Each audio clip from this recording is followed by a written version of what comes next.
Assalomu alaykum hurmatli kuzatuvchilar, videoni oxirigacha ko'ringlar. Bobur aka hammani o'ylantirayotgan bir savol. Nimaga 12 viloyatga bepul taksi qilyapsiz aka? Hayotimda bir voqea bo'ldi. Sizlar bilan ham shuni ulashmoqchiman. Bepul taksiga kirib kelishimdan maqsad bir o'lim yoqasidan qaytdim. O'sha paytda savol javob bo'lganday bo'ldi. Misol kimga qanday tuyular? Menga shunday tuyuldiki, balkim kimdir boshidan o'tgandir, kommentariyaga yozib keting. Savol javob bo'lganda bandam meni oldimga nima bilan kelyapsan? Yaxshilik bilanmi, yomonlik bilanmi deb savol kelganday bo'ldi.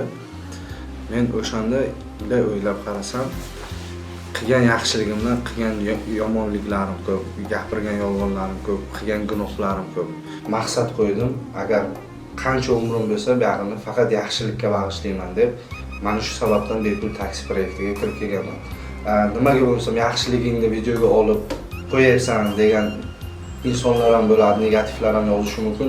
Bemalol yozishlari mumkin, men bunga qarshi emasman. Odamlarga o'rnak bo'lsin, mana shu kech bo'lib qolmasin, meni ko'rib odamlar o'rnak olsin. Balkim ular ham kimdir yolg'on gapirayotgandir, kimdir gunoh qilayotgandir. Odamlarga yaxshilik qilish maqsadida mana shu 12 viloyat bo'ylab bepul taksi qilmoqdaman. Nomerlarimizni yozib qoldiramiz, bemalol murojaat qilishlaringiz mumkin. Qaysi viloyat bo'lishidan qat'iy nazar.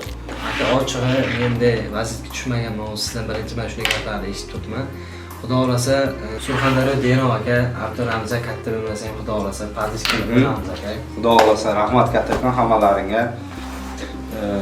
Umid Shoh studiyasiga ham kattakon rahmat. Mana shuncha bizga sharoitlar yaratib beryapti. Kattakon rahmat.